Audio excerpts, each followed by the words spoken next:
వ్యవసాయం లాభసాటిగా ఉండాలి. దండగ నుంచి పండుగ స్థాయికి వ్యవసాయం చేరుకోవాలి. వివేకంతో ఆలోచించే రైతులు ఇప్పుడు అదే పనిచేస్తున్నారు. నష్టాలు మిగిల్చిన పంటలను వదిలేసి లాభాల మార్గంలోకి తీసుకెళ్లే పంటల వైపు చూస్తున్నారు. విజయం సాధిస్తున్నారు.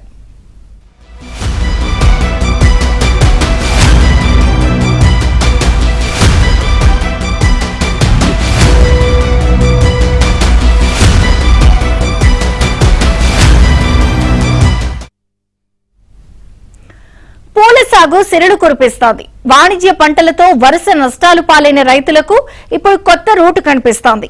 ప్రత్యామ్నాయ పంటలపై మక్కువ చూపుతున్న వారంతా ఇప్పుడు బంతిపూల సాగుతో లాభాలు పొందుతున్న వైనంపై ఏబిఎన్ స్పాట్లైట్.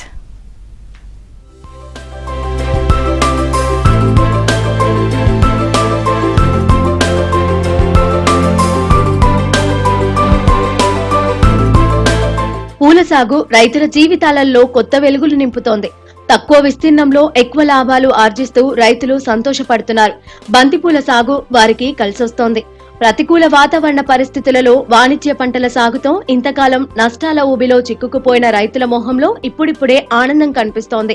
వాణిజ్య పంటల్లో శ్రమకు తగిన ఫలితం రాకపోవడంతో తక్కువ సమయంలో తక్కువ పెట్టుబడితో ఎక్కువ లాభాలు వచ్చే బంతిపూల సాగుపై మక్కువ చూపుతున్నారు. ఉమ్మడి ఖమ్మం జిల్లా ముదిగొండ మండలంలో వెంకటాపురం, కానాపురం, సువర్ణపురం, ముదిగొండ, బాణాపురం, కమలాపురం గ్రామాలతో పాటు పాలేరు నియోజకవర్గంలో రైతులు బంతిపూల సాగు చేపట్టారు.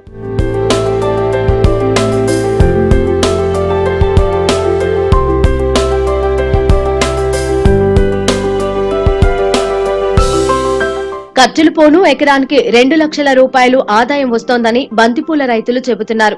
మార్కెట్లో బంతిపూలకు డిమాండ్ ఉండటంతో హర్షం వ్యక్తం చేస్తున్నారు.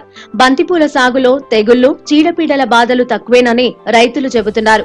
ఊరిమల్ల బాబురావు అనే రైతు తన ఎకరం భూమిలో నీటి ఎద్దడి లేకుండా డ్రిప్పుతో బంతిపూల సాగు చేపట్టాడు. కార్తీక మాసం, అయ్యప్ప స్వామి పూజలు, పెళ్లి మండపాల వల్ల మార్కెట్లో ఆశించిన ధర లభిస్తోందని రైతు అంటున్నాడు. ఆంధ్రప్రదేశ్ చిల్లకల్లు నుంచి బంతినారు తెచ్చి ఎకరానికి 6,000 మొక్కలు నాటారు. మొక్కలు నాటిన 52 రోజులకు రెక్కల పురుగు నివారణకు పురుగుల మందు పిచికారీ చేశారు. ఎకరానికి డ్రిప్పుతో కలిపి 60,000 పెట్టుబడి పెట్టి ఇప్పటి వరకు 2 కటింగులు చేశామని, కిలో పూలు 80 రూపాయలు పలుకుతోందని, ఇప్పటికే పెట్టుబడి పూర్తయిందని, ఇకపై ఆదాయమేనని రైతులు చెబుతున్నారు. ఈ సంవత్సరం మేము బంతి తోట ఎకరం వేసాను. చిల్లకల దగ్గర నుంచి నారు తీసుకొచ్చినాం ఆంధ్రా నుంచి. ఎకరానికి 6,500 దాకా మొక్కలు పట్టినాయి. మొత్తం పెట్టుబడి ఎకరానికి ఒక 60,000 దాకా అయినాయి.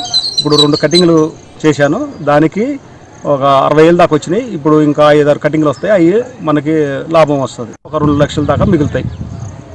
మాసము అయ్యప్ప స్వాములు పూజలు ఉన్నాయి కాబట్టి పూల గిరాకీ కొంచెం బాగానే ఉంది. వాణిజ్య పంటలతో కష్టానికి ఫలితం లేకపోగా నష్టపోవాల్సి వస్తోందని, బంతిపూల సాగుకు తక్కువ ఖర్చుతో ఎక్కువ లాభాలు వస్తున్నాయని రైతులు తెలిపారు.